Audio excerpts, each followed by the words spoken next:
Hormuz প্রণালীতে প্রতিদিন 15টি জাহাজ চলাচলের সীমা নির্ধারণ করল ইরান। ইসরায়েল একটি শয়তানি শক্তি এবং মানবতার জন্য অভিশাপ, জানালেন পাকিস্তান। রোববার শুরু হচ্ছে নেতানিয়াহুর দুর্নীতির বিচার। ট্রাম্পের চাপে লেবাননের সঙ্গে আলোচনায় সম্মত নেতানিয়াহু, হামলা অব্যাহত। সর্বশেষ জানাবো, হুরমুজ প্রণালীতে টোল আদায়, ক্রিপ্টোকারেন্সি বা চীনা মুদ্রা নিচ্ছে ইরান। শিরোনাম শুনলেন, এবারে বিস্তারিত। হুরমুজ প্রণালীতে প্রতিদিন 15টি জাহাজ চলাচলের সীমা নির্ধারণ করল ইরান। যুক্তরাষ্ট্রের সাথে সম্পাদিত সাম্প্রতিক যুদ্ধবিরতি চুক্তির অংশ হিসাবে কৌশলগতভাবে গুরুত্বপূর্ণ হুরমুজ প্রণালী দিয়ে প্রতিদিন সর্বোচ্চ 15টি জাহাজ চলাচলের সীমা নির্ধারণ করেছে ইরান। বৈশ্বিক তেলের বাজারের অন্যতম গুরুত্বপূর্ণ এই জলপথ দিয়ে প্রতিদিন গড়ে প্রায় 140টি জাহাজ যাতায়াত করলেও নতুন এই সিদ্ধান্তের ফলে তা প্রায় 90% হ্রাস পাচ্ছে। রাশিয়ার রাষ্ট্রায়ত্ত সংবাদ সংস্থা তাসের বরাত দিয়ে ইন্ডিয়া টুডে জানিয়েছে, বিশ্বব্যাপী জ্বালানি তেলের বাণিজ্যের প্রায় 20% এই সরু পথটি দিয়ে পরিবাহিত হয়। এই কড়াকড়ির ফলে আন্তর্জাতিক বাজারে তেলের সরবরাহ এবং এর দামে বড় ধরনের প্রভাব পড়ার আশঙ্কা তৈরি হয়েছে।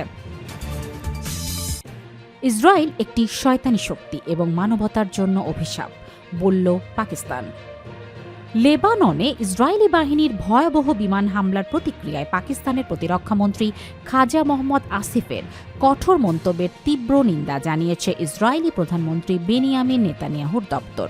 শুক্রবার 10 এপ্রিল তুর্কি সংবাদ মাধ্যম আনাদোলু এজেন্সির এক প্রতিবেদনে জানিয়েছে, খাজা আসিফ ইসরায়েলকে শয়তান এবং মানবতার অভিশাপ বলে অভিহিত করার পর দুই দেশের মধ্যে চরম কূটনৈতিক উত্তেজনা তৈরি হয়েছে।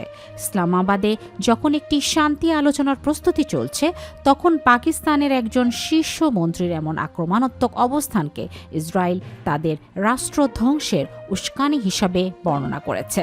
মূলত গত বুধবার লেবাননে ইসরায়েলি হামলায় 256 জন নিহত হওয়ার ঘটনায় ক্ষুব্ধ হয়ে খাজা আসিফ এই প্রতিক্রিয়া ব্যক্ত করেন। রোববার শুরু হচ্ছে নেতানিয়াহুর দুর্নীতি বিচার। ইসরায়েলি প্রধানমন্ত্রী বেনিয়ামিন নেতানিয়াহুর বিরুদ্ধে দীর্ঘদিন ধরে চলমান দুর্নীতির মামলার বিচার কার্যক্রম আগামী রোববার থেকে আবার শুরু হচ্ছে। ইরানের সঙ্গে যুদ্ধবিরতির পর দেশ জুড়ে জারি থাকা জরুরি অবস্থা তুলে নেয়ার ঘোষণা আসার পর আদালত এই সিদ্ধান্ত নিয়েছে বলে বৃহস্পতিবার এক মুখপাত্র জানিয়েছেন। গত 28 ফেব্রুয়ারি যুক্তরাষ্ট্র ও ইসরায়েল ইরানে বিমান হামলা চালানোর পর মধ্যপ্রাচ্যের উত্তেজনা ছড়িয়ে পড়ে। পাল্টা জবাবে ইরানও ইসরায়েলের ব্যালিস্টিক ক্ষেপণাস্ত্র ও ড্রোন হামলা চালায়। পরবর্তীতে 2 সপ্তাহের যুদ্ধবিরতি কার্যকর হলে পরিস্থিতি কিছুটা শান্ত হয় এবং জরুরি অবস্থা প্রত্যাহার করা হয়। ফলে তেল আবিব সহ বিভিন্ন শহরে বন্ধ থাকা স্কুল ও কর্মস্থল আবার খুলে দেয়া হয়।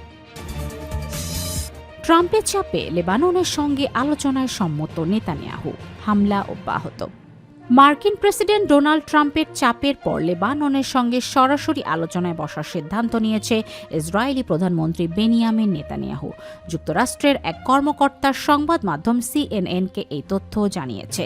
সংশ্লিষ্ট সূত্র জানায়, বুধবার ট্রাম্প ও নেতানিয়াহুর মধ্যে ফোনালাপ হয়। এ সময় ট্রাম্প লেবাননের সামরিক হামলা কমানো এবং হিজবুল্লাহকে নিরস্ত্র করার লক্ষ্যে আলোচনায় বসতে নেতানিয়াহুকে উৎসাহিত করেন। তবে ইসরায়েল হামলা কমাতে সম্মত হয়েছে কিনা তা এখনও স্পষ্ট নয়। এক ইসরায়েলি কর্মকর্তা সিএনএনকে বলেন, বর্তমানে কোনো যুদ্ধবিরতি নেই এবং চলমান হামলার মধ্যেই লেবাননের সঙ্গে আলোচনা এগোবে।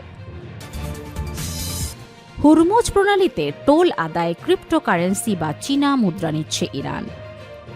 টানা 38 দিনের সংঘাতের পর 15 দিনের সাময়িক যুদ্ধবিরতিতে সম্মত হয়েছে ইরান ও যুক্তরাষ্ট্র। এই সময়ের মধ্যেই কৌশলগতভাবে গুরুত্বপূর্ণ হুরমুজ প্রণালী দিয়ে চলাচলকারী জাহাজের উপর টোল আরোপ করেছে তেহরান, যা আন্তর্জাতিক বাণিজ্যে নতুন উদ্বেগ তৈরি করেছে। মার্কিন সংবাদ মাধ্যম ওয়াল স্ট্রিট জার্নালের এক প্রতিবেদনে বলা হয়েছে, যুদ্ধবিরতির পুরো সময় জুড়ে ওই টোল আদায় কার্যকর থাকবে। ইরানের ইসলামিক রেভলিউশনারি গার্ড জাহাজগুলোকে আগাম টোল পরিশোধের নির্দেশ দিয়েছে। বিশেষভাবে উল্লেখ করা হয়েছে, টোল পরিশোধ করতে হবে ক্রিপ্টোকারেন্সি বা চীনের মুদ্রা ইউয়ানে। অন্যদিকে ফিনান্সিয়াল টাইমসকে দেয়া এক ইরানি বাণিজ্য প্রতিনিধির তথ্য মতে প্রতি ব্যারেল তেলের জন্য $1 করে টোল নির্ধারণ করা হয়েছে। ফলে তেল পরিবাহী সুপার ট্যাঙ্কগুলোর জন্য এই খরচ কয়েক মিলিয়ন ডলারে পৌঁছাতে পারে। তবে খালি জাহাজের ক্ষেত্রে কোনো ফি প্রযোজ্য হবে না।